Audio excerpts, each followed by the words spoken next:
आपका स्वागत है हमारे इस YouTube चैनल पर, जिस पे हम बात कर रहे हैं एंसेंट इंडियन हिस्ट्री की। और हम जो है उत्तर वैदिक काल प्रारंभिक वैदिक काल जो है ऋग्वैदिक काल, उसमें हम कुछ पार्ट पढ़ चुके हैं और हम उसी के आगे यहाँ कंटिन्यू कर रहे हैं। हमने वहाँ बात की थी कि ऋग्वैदिक काल में कहाँ से कहाँ तक है समय की जानकारी ली थी, कौन कौन से भाग में बांटते हैं, मतलब पूरे वैदिक काल को, जैसे ऋग्वैदिक काल और उत्तर वैदिक काल, या प्रारंभिक वैदिक काल, उत्तर वैदिक काल। उसमें बताया था कि जो ऋग्वेद में कुल 10 मंडल हैं, जिसमें से 2 से लेकर 7 तक जो मंडल हैं वो बहुत प्राचीन हैं, इसलिए उन्हें प्रारंभिक वैदिक काल में रखते हैं। और बाकी जो कुछ भी लेट बाद का एडिशन है वो उन्हें हम उत्तर वैदिक काल के रूप में रखते हैं। तो हम उसी से आगे बढ़ रहे हैं और हम यहाँ समझेंगे कि आर्य आर्य क्या है। तो जो हम जैसे हड़प्पा सभ्यता में देख रहे थे कि एक कारण जो इतिहासकारों का है, वो कहते हैं कि हड़प्पा सभ्यता के पतन में बहुत सारी भूमिका आर्यों की है। तो आर्य कौन है, कहाँ से आए हैं, तो उनके बारे में ये जानकारी यहाँ लेते हैं। जैसे कि आर्य का मूल शब्द जो है वो अर होता है। आर्य का जो मूल शब्द है वो क्या है, अर। आर्य का जो मूल शब्द है वो क्या है, अर, जिसका मतलब होता है कृषि। ठीक है, जिसका मतलब होता है कृषि। तो आर्य का एक मतलब अर, और ये अर शब्द से आया है, जिसका मतलब होता है कृषि। ठीक है, मतलब कृषि करने वाले लोग, ऐसे भी कह सकते हैं। एक आर्य शब्द का मतलब होता है बंधु या बांधव, ठीक है, या गोतिया। याद रखना, एक नया वर्ड बता दे रहे हैं आपको, गोतिया।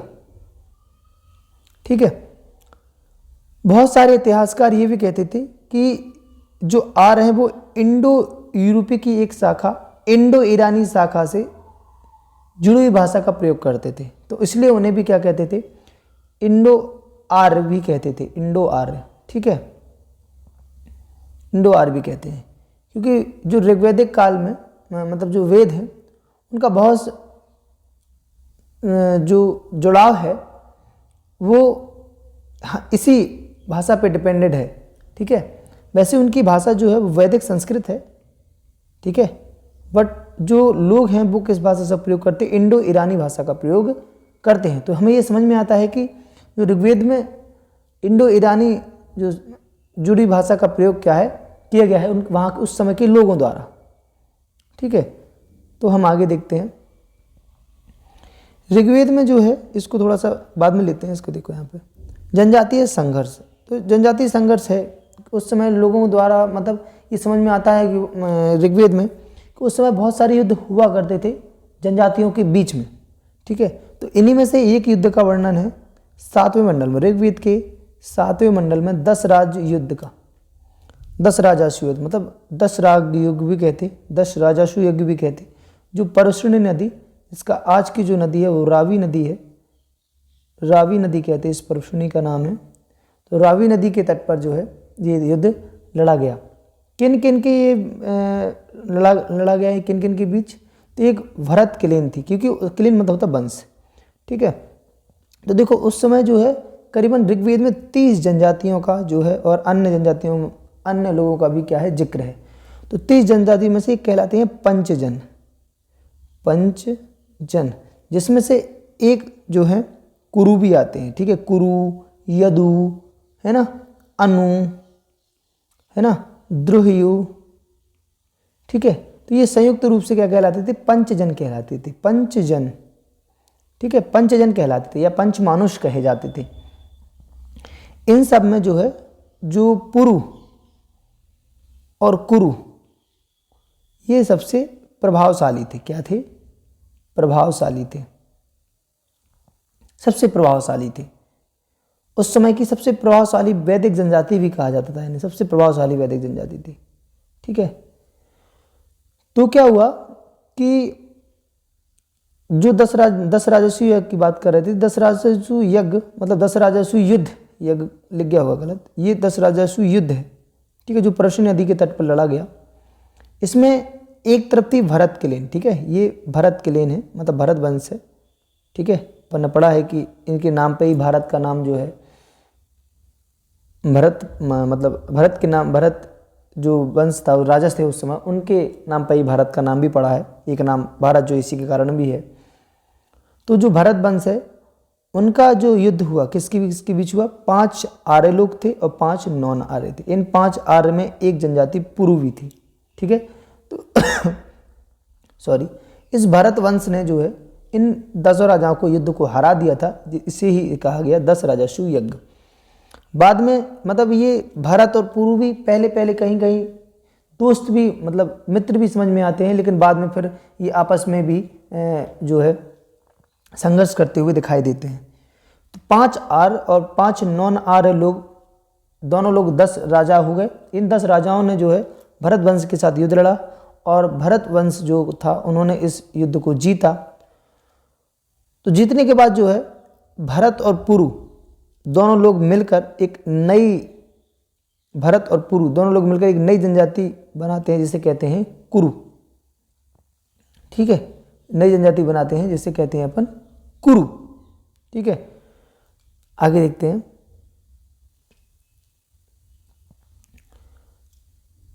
अब इसी युद्ध में क्या किया था, जो भरत वंश थे उन्होंने क्या किया कि जो उनके गुरु थे उस समय, किस समय, युद्ध के समय, ऋषि विश्वामित्र, ठीक है। ऋषि विश्वामित्र जो गुरु थे उनको चेंज करके ऋषि वशिष्ठ को जो है क्या बनाया गया, नया पुरोहित बना दिया गया। क्योंकि क्या होता कि उस समय जो युद्ध करने से पहले क्या होता था कि पुरोहित के पास जाना पड़ता था कुछ उपहार लेकर, ठीक है। तो उनको बदल कर किसको बनाया गया, ऋषि वशिष्ठ को बनाया गया। उनका नया पुरोहित, उन्होंने क्या किया, उसको नया पुरोहित बनाया, ठीक है।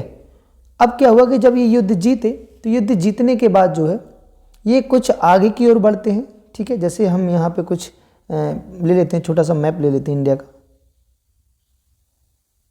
ठीक है। इसको कोशिश करते हैं कि अच्छा बन जाए, अब नहीं बनेगा तो नहीं, ठीक है।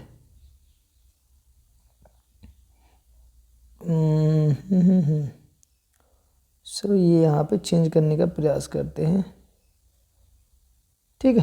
तो ये अब क्या हुआ कि एक मिनट, इसको कलर भी चेंज कर लेते हैं। अब कुरु जनजाति ने क्या किया कि यहाँ इस एरिया में जो है ये जो आपको रेड कलर दिखेगा, इस एरिया में क्या किया कि इन्होंने इनको जीता। फिर ये आगे बढ़ते हैं और हरियाणा जैसे क्षेत्र में यहाँ पे आके बस जाते हैं। और क्योंकि कुरु जनजाति भरत और पुरु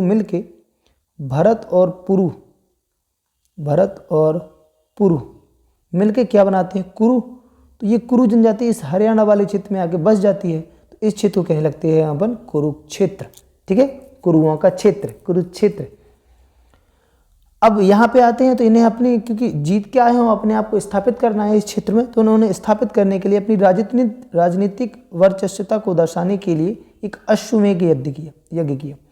अश्वमेध यज्ञ क्या होता है, अश्वमेध यज्ञ इसको कहते हैं, जैसे देखते हैं कि क्या किया कि इन्होंने ये अश्वमेध यज्ञ में क्या होता है कि ये अपना एक घोड़ा क्या करेंगे, उस एरिया में छोड़ देंगे और वो घोड़ा जिस स्थान पर ऐसे घूमते हुए वापस आ जाएगा तो वो उतना एरिया कवर माना जाएगा कि ये जो है जो कुरुक्षेत्र जो क्षेत्र था उसके राजा हैं, उसके राजा द्वारा ये पूरा क्षेत्र कवर मतलब जीता गया है।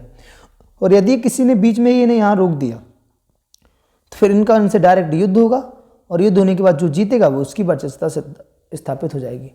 तो इस समय जो है जो कुरु जनजाति थी उन्होंने इस समय यहाँ बस के और अपनी वर्चस्वता को दर्शाने के लिए क्या किया, अश्वमेध यज्ञ किया, ठीक है। एक चीज और याद रखेंगे अपन, जैसे महाभारत का पुराना नाम अपन जानते हैं कि क्या है, जय संहिता है। क्योंकि क्या होता है जब महाभारत जो युद्ध है उसको जय संहिता कहते हैं। कारण है उसका क्योंकि ये एक ही परिवार के जो लोग थे उनके बीच में हुआ युद्ध है, ठीक है। तो जब एक ही परिवार के लोगों के बीच कोई युद्ध हुआ, मतलब एक ही जनजाति या एक ही वंश के बीच कोई युद्ध हो, उसे कहते हैं जय संहिता, ठीक है। और जब अलग अलग जनजातियों के बीच युद्ध हो तो उसे कहते हैं विजय संहिता। ठीक है, इसको किसने लिखा है महाभारत को? सभी को पता है, महर्षि वेद व्यास। ठीक है, तो आगे बढ़ते हैं। इसका याद रखना, ये बहुत इंपॉर्टेंट क्वेश्चन है कि महाभारत का जो पुराना नाम है उसको जय संहिता, कई बार क्वेश्चन पूछा गया है। विजय संहिता भी ये एक्स्ट्रा इन्फॉर्मेशन है, किसे कहेंगे? जब अलग अलग जनजातियों के बीच स्थित हो, मतलब कि यदि एक ट्राइबल है एक वंश की और एक दूसरी ट्राइबल है जो है वो दूसरे की, और इन दोनों के बीच जो क्या है वो युद्ध है, उसे कहेंगे अपन विजय संहिता। ठीक है, इसके लिए कैसे हैं? दोनों एक ही होने चाहिए। ठीक है, आगे बढ़ते हैं। अब हम बात करेंगे जनजातीय व्यवस्था, जो कि बहुत इंपॉर्टेंट है। जनजातीय व्यवस्था का मतलब क्या है? जनजातीय व्यवस्था का मतलब है कि कैसी हायरार्की यहाँ पे थी, किस तरह का प्रशासन जो है ये लोग राज व्यवस्था चलाते थे। तो ऊपर कौन था, उसके नीचे कौन था, उसके नीचे कौन था, तो कैसे ये पूरी प्रशासन को या राज व्यवस्था को या पॉलिटी को, उस समय की ट्राइबल पॉलिटी को कैसे देखते थे, कैसे चलाते थे। जैसे राजन, ध्यान रखना, राजन का मतलब वो नहीं है यहाँ पे कोई महल नहीं उनके पास, कोई कुछ नहीं, बस ये सहायता करेंगे किसमें कि ठीक है, उस समय के मुखिया के रूप में ये दर्शाए जाएंगे। किसके रूप में? मुखिया, याद रखेंगे, मतलब उस एरिया के ये लोग मुखिया हो गए। क्या हो गए? मुखिया, या उस समय के श्रेष्ठ व्यक्ति हो गए। ठीक है, कोई श्रेष्ठ व्यक्ति हो गया। इन्हें आज जैसे, क्योंकि राजतंत्र मतलब जो राजतंत्र बाद में डेवलप हुआ ऋग्वैदिक काल के बाद, वो जैसा राजतंत्र उस समय डेवलप नहीं हुआ था, तो मुखिया जो है या मुखिया कह लो उस जनजाति का या उस एरिया का, क्षेत्र का, उस क्षेत्र का श्रेष्ठ व्यक्ति कह दो, तो वो क्या होता था? राजन हुआ करता था। ठीक है, जो काम क्या करता था? उसका कार्य जो है जनों की रक्षा करना, जन मतलब प्रजा, तो अपनी प्रजा की रक्षा करना। उस समय जो लोग थे उनकी क्या करना? रक्षा करना, उनका मुख्य कार्य हुआ करता था। और युद्ध के लिए भी जाना, तो युद्ध में विजय दिलाना, युद्ध में विजय दिलाना भी इनका एक कार्य हो सकता था। ठीक है, और भी, ठीक है, और कभी कभी क्या हुआ, मुखिया को क्या कहा गया है? गोप भी कहा गया है या गोपति भी कहा गया है। ठीक है, याद रखेंगे, गोपति, तो गोपति भी कहा गया है। तो जनजातीय व्यवस्था में हमें राजन शब्द को याद रखना है, जो क्या है? एक मुखिया है, कोई श्रेष्ठ व्यक्ति है, क्योंकि उस समय इस जैसे राजतंत्र का कोई भी विकास नहीं हुआ था। और उस समय के राजा का काम क्या है? अपनी प्रजा की रक्षा करना, अपनी प्रजा के लिए युद्ध लड़ना। ठीक है, युद्ध में विजय दिलाना। उस समय के मुखिया को गोप भी कहते थे और गोपति भी कहते थे। ठीक है, याद रखेंगे। आगे, सभा समिति विदत गण, ये उस समय के क्या है कि जैसे ऐसे समझो, जैसे गण तो हो गया जन। ठीक है, गण क्या हो गया? जो है जन, मतलब प्रजा से जुड़ी हुई कोई छोटी इकाई हो गई। देखो, सभा समिति में फर्क क्या है? मैंने सभा समिति, जैसे सभा ऐसे समझो, जैसे आज कोई, जैसे आज अपन समझना, तो आज जैसे कोई प्रधानमंत्री है। ठीक है, तो यहाँ समझना। ठीक है, तो जैसे ये प्रधानमंत्री हो गए। ठीक है, तो प्रधानमंत्री के अंदर सब कार्य करेंगे। उनसे छोटी एक कैबिनेट होती है। ठीक है, कैबिनेट मंत्री, तो कैबिनेट अलग होती और फिर मंत्रिमंडल अलग होता। ठीक है, कि प्रधानमंत्री हैं, उससे नीचे कैबिनेट मंत्री होते, कैबिनेट वाले, और एक होते मंत्रिमंडल। ठीक है, ध्यान रखेंगे। तो जो कैबिनेट मंत्री हैं, जो जिनकी संख्या 5, 4, 5, 6 ऐसे होती है, और मंत्रिमंडल में बहुत सारे लोग होते हैं, तो ये 5-6 लोग हैं, वो हम उस समय समझ सकते सभा, जो बहुत इंपॉर्टेंट रही होगी, जैसे आज के समय भी है। समिति ऐसे कि सभी लोगों का एक दरबार हो सकता उस समय। ठीक है, विदत जो है स्थानीय लोगों की सभा हो सकती है। ठीक है, याद रखेंगे। देखो फिर समझ लो, सभा को कहेंगे एक छोटी समिति जो क्या करे, कार्यों का निर्णय लेने में दक्षता रखती हो, जल्दी रिस्पांस मिलता हो। ठीक है, जैसे 4-5 लोग होंगे तो जल्दी कार्य को रिस्पांस मिलेगा, जल्दी कार्य को किया जाएगा, निर्णय लेने में भी जल्दी करेंगे वो लोग। ठीक है, समिति जो है समिति जो है, तो समिति किसे कहेंगे अपन? समिति कहेंगे उससे बड़ी थोड़ी सी संस्था। और बिदअत हो गई जो है एक क्या कि बिदअत क्या होगी? एक आम जनों की सभा होगी। ठीक है, याद रखेंगे हम इसके बारे में। अब हम बात करने वाले हैं सेनानी की। ठीक है, किसकी? सेनानी की। तो सेनानी का मतलब क्या होता है? तो देखो उस समय इस जैसे तो सेनानी थी नहीं, तो वहीं के जो लोग थे युद्ध के समय क्या बन जाया करते थे? सेना। ठीक है, तो जो उस समय के वहाँ के लोग थे, जनजातीय एक ट्राइबल एरिया हो गया, इस एरिया के जो जितने भी लोग हैं, जैसे कोई युद्ध जैसी स्थिति आई तो ये लोग क्या बन गए? सेना बन गए। तो ये क्या कहा जाता? सेना कहा जाता। उस समय बलि भी दी जाती थी, लेकिन बलि का मतलब आज की बलि से नहीं है, किसी लोगों की बलि नहीं है, उसका मतलब है स्वेच्छा से, और वह भी भेंट देना। क्या देना? भेंट देना। भेंट देना। तो बलि एक तो स्वेच्छा वाली बलि थी। कैसी बलि थी? स्वेच्छा से दी जाती थी। किससे दी जाती थी? स्वेच्छा से। और वो भी उसका मतलब भेंट देना, मतलब राजा को, जो राजन है उसको क्या है? भेंट दी जाती थी। तो जो भेंट दी गई उसको क्या कहते थे? बलि।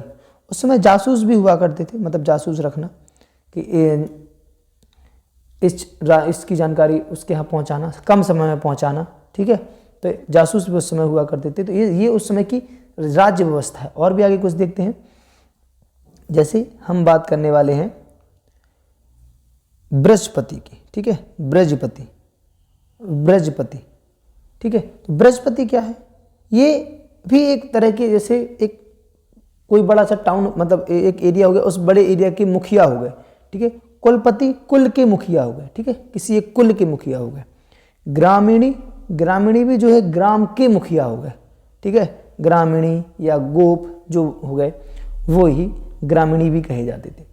ठीक है, तो इसको याद रखना है अपन को। आगे बढ़ते हैं। अब हमें भौतिक जीवन देखना है कि कैसे ये लोग जो है उस समय का जीवन जो है क्या कर रहे थे? गुजार रहे थे।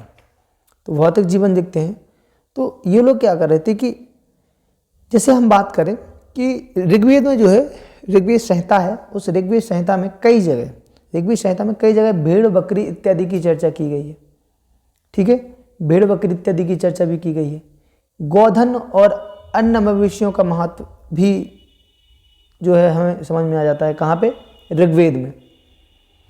ऋग्वेद में जो है गौ शब्द पर आधारित अन्य शब्दों का विश्लेषण भी है, जैसे गविष्टि, गवेष्णु, गोशु, गवे। ठीक है, कौन कौन? जैसे गविष्टि, तो गविष्टि शब्द कई बार आया हुआ है। ठीक है, तो गविष्टि शब्द किसके लिए है? गाय के लिए। जैसे गविष्टि शब्द किसके लिए है? तो हम देख रहे थे कि ऋग्वेद में जो है किस शब्द का? गविष्टि शब्द का प्रयोग किया गया है। ठीक है, ऋग्वेद में किसका शब्द का प्रयोग किया गया है? गविष्टि शब्द का प्रयोग किया। गविष्टि किसके लिए? गाय के लिए। ठीक है, तो गाय इंपॉर्टेंट है, बहुत महत्वपूर्ण है, पूजनीय है। ठीक है, गायों के लिए क्या है? गाय को संपत्ति के रूप में भी देखा जाता है, क्योंकि गाय के लिए भी कई युद्ध हुए हैं, याद रखेंगे। ठीक है, तो गाय के लिए भी कई युद्ध हो रहे हैं और संपत्ति के रूप में भी है। तो हमने बताया कि गाय ऋग्वेद में जो है देखो, जैसे पुत्र प्राप्ति के लिए भी मंत्र है, पुत्र प्राप्ति के लिए मंत्र हैं, धन प्राप्ति के लिए भी मंत्र हैं, और गाय प्राप्ति करने के लिए भी मंत्र वहाँ पे हैं। तो ये तीनों ही इंपॉर्टेंट समझ में आते हैं उस समय, कि धन की भी जरूरत और गाय भी बहुत इंपॉर्टेंट है, क्योंकि उन्हें प्राप्ति के लिए भी प्रार्थनाएं की गई हैं, मतलब मंत्र के उच्चारण है, मतलब प्रार्थनाएं की गई हैं। और पुत्र प्राप्ति के लिए भी मंत्र मतलब प्रार्थनाएं की गई हैं ऋग्वेद में। याद रखेंगे इसमें कि पुत्री प्राप्ति के लिए यहाँ कोई मंत्र की या प्रार्थना की व्यवस्था नहीं है, प्रार्थना नहीं की गई है। अगर इसका एक उदाहरण देख लें तो एनसीईआरटी क्लास 11th की जो एनसीईआरटी है, क्लास 12th की जो एनसीईआरटी है, उसका प्रश्न नंबर 56 और 57 पे एक स्रोत दिया हुआ है, स्रोत 1 और स्रोत 2। तो स्रोत 1 में देखना है, वहाँ लिखा हुआ है कि पुत्र प्राप्ति और धन प्राप्ति और गाय प्राप्ति के लिए मंत्र की व्यवस्था की गई है। कहने का दूसरा मतलब यह है कि वहाँ प्रार्थनाएं की गई हैं कि हमें पुत्र प्राप्त हो, धन प्राप्त हो, गाय प्राप्त हो, पर पुत्री प्राप्ति के लिए ऐसी कोई भी प्रार्थना की व्यवस्था, मतलब प्रार्थना वहाँ नहीं दी गई है। ये लोग खेती को भी बहुत अच्छे से करना जान रहे थे उस समय। ठीक है, अच्छी जानकारी के साथ खेती करना, और वो जानवरों के लिए खेती करना, क्योंकि जानवर भी पाल रहे थे, जानवर भी पाल रहे थे उसमें। कॉपर शब्द का भी उपयोग शायद जो खेतरी की खदानें हैं, ठीक है, राजस्थान में, वहाँ से ये लोग उपयोग कर रहे थे इसका। और कॉपर शब्द को जो है आगे देखेंगे कि अयस जैसा शब्द बार बार आया है ऋग्वेद में, तो अयस से जो है एक कल्पना की जाती है, मतलब एक अनुमान लगाया जाता है कि शायद ये कॉपर के लिए उपयोग किया जा रहा था। वहाँ ये स्पोक व्हील का भी उपयोग कर रहे हैं। स्पोक व्हील मतलब वही पानी निकालने के लिए कुआं से, तो ये स्पोक व्हील का भी उपयोग कर रहे थे। तो इस चीज़ को हमें ध्यान रखना है, ठीक है। आगे देखते हैं। ऋग्वेद में हमने बता दिया कि अयस शब्द कॉपर के लिए आया है, ठीक है। किसके लिए आया है? कॉपर के लिए आया है। और इसमें समुद्र शब्द का भी उपयोग है, लेकिन शायद वो समुद्र आज जैसा नहीं है, कोई इसका मतलब कोई जलाशय हो सकता है बड़ा, ठीक है, जलाशय, या कोई तालाब जैसा क्षेत्र हो सकता है, ठीक है, कोई नदी वाला हिस्सा हो सकता है, क्योंकि समुद्र जैसा शब्द का भी यहाँ पे जो है ऋग्वेद में भी उपयोग किया गया है। यहाँ के जो लोग हैं वो क्या करते थे? मिट्टी के घरों में रहा करते थे, ठीक है। याद रखेंगे, हमने पहले ही पढ़ा, ये एक जो है ग्रामीण सभ्यता है, ठीक है, ग्रामीण सभ्यता है उस समय। नगरी सभ्यता हमने पढ़ा था कि हड़प्पा सभ्यता थी। जो हड़प्पा सभ्यता थी वो कैसी सभ्यता थी? नगरीय सभ्यता थी, ठीक है। तो नगरीकरण वहाँ बहुत ज़्यादा था, नगरीय सभ्यता थी। आगे देखेंगे, जैसे अब हमें बात करना है जनजातीय और परिवार कैसे थे यहाँ इस समय। तो सामाजिक संरचना से हमने देखा कि राजा सबसे ऊपर, राजा वो वाला राजा नहीं है जो एक राजतंत्र में होता है, ठीक है, कि सबसे ऊपर हो गया, लेकिन राजा एक श्रेष्ठ व्यक्ति जो क्या काम करेगा, हमने पीछे भी देखा, जनों की रक्षा करेगा, युद्ध में विजय दिलाएगा, ठीक है। तो ये क्या कहलाते हैं? राजा सबसे ऊपर हो गया। जनजाति भी हैं बहुत सारी, हमने बताया था पंचजन, मतलब पंच जनजाति, उसमें से मतलब जनजाति के लिए कुछ शब्द है जैसे विष और जन उपयोग किए गए हैं। इसका मतलब हो सकता है कि या तो कम से कम इनकी जो जनसंख्या है वो या तो 100 रही होगी, या 100 के कम, या 100 से बराबर रही होगी, ठीक है। फैमिली मतलब गृह शब्द का उपयोग किया गया, जिसका मतलब हो सकता है लार्ज जो फैमिली है उसके लिए। समाज प्रतिसत्तात्मक है, ठीक है, एवं परिवार, तो मतलब परिवार और समाज दोनों ही प्रतिसत्तात्मक है, मतलब जो वंश चलता है वो पिता से चलता है, और प्रतिसत्तात्मक परिवार है। पहले ही बता दिया कि पुत्र प्राप्ति के लिए मंत्र, लेकिन पुत्री के लिए नहीं है, ठीक है। हमने बताया कि पुत्र के लिए भी, धन के लिए भी और गाय के लिए भी मंत्र उच्चारण की बात है, लेकिन इस पुत्रियों की प्राप्ति के लिए कोई भी प्रार्थना ऋग्वेद में नहीं है, ठीक है। अब स्त्रियों की बात कर ही रहे, तो जैसे स्त्री जो है समिति में भाग ले सकती थी, ठीक है, लेकिन पति के साथ बैठकर, जैसे यहाँ आप लोग ये चित्र देख सकते हैं, तो पति के साथ बैठकर क्या है, ये लोग क्या कर सकती थी? यज्ञ में बैठ सकती थी, समिति में भाग ले सकती थी, यज्ञ में बैठ सकती थी, ठीक है। पति के साथ मिलकर बलि भी दे सकती थी, हमने पहले बता दिया, यज्ञ भी कर सकती थी। उस समय जो है बाल विवाह नहीं होते थे, ठीक है। विधवा विवाह की भी अनुमति थी, जस्ट ऋग्वैदिक काल की बात कर रहे हैं। एक व्यक्ति कई पत्नियां रख सकता था, ठीक है। तो मतलब हम क्या समझ गए कि बहुपत्नी विवाह प्रचलन में था, ठीक है, बहुपत्नी विवाह प्रचलन में था। नियोगी प्रथा क्या कहलाती? इसमें ऐसा होता है कि जैसे कोई भी स्त्री, ठीक है, उसका जो है पति की अगर मृत्यु हो जाती है, तो मृत्यु के बाद जो है, क्योंकि विधवा विवाह की अनुमति है, तो पति की मृत्यु के बाद वो किसी अन्य से या अपने ही छोटे भाई से, मतलब अपने पति के छोटे भाई से, ये गलत बोल गए, अपने ही पति के छोटे भाई से विवाह, मतलब देवर से विवाह कर सकती है, ठीक है। देवर से क्या कर सकती है? विवाह कर सकती है। फिर समझ लें इस नियोगी प्रथा को, जो कि जरूरी है, पूछा गया है कि नियोगी प्रथा वही है कि जैसे किसी स्त्री के पति की अगर मृत्यु हो जाती है, तो मृत्यु के बाद वो क्या कर सकती है कि वह अपने पति के छोटे भाई से, ठीक है, छोटे भाई से या उसी का जो देवर हो गया, उससे विवाह कर सकती है। तो जिसको कहा गया है नियोगी प्रथा। ठीक है, ये इस चीज़ को याद रखना है। मतलब नियोगी प्रथा प्रचलन में है, विधवा विवाह अनुमति है, एक व्यक्ति कई पत्नियां रख सकता है, बाल विवाह नहीं है उस समय, पति के साथ बैठकर यज्ञ कर सकती हैं और पति के साथ मिलकर बलि भी दे सकती हैं, स्त्रियां भाग भी ले सकती हैं। ठीक है, तो हम ये समझ गए कि इस समय स्त्रियों की जो दशा है वो अच्छी है। अन्य जो आने वाले समय होगा उससे तो बहुत ही अच्छी है कि साथ साथ भाग ले रही हैं, बलि भी दे रही हैं, पति के साथ मिलकर यज्ञ भी कर रही हैं, बाल विवाह नहीं है, विधवा विवाह की अनुमति है, एक व्यक्ति कई पत्नियां रख रहा है। यहाँ थोड़ा सा दिख सकता है, बट उस समय इसका भी एक कारण रहा होगा क्योंकि युद्ध में बहुत सारे लोग मारे जाते थे। ठीक है, तो बहुत सारे व्यक्ति का मारा जाना, तो अब जब लोग कम होंगे तो और मतलब व्यक्ति कम होंगे, मतलब जो मैन हैं वो कम होंगे और स्त्रियां ज़्यादा होंगी, तो ये भी एक कारण उस समय जो है कई पत्नियां रखने का हो सकता था।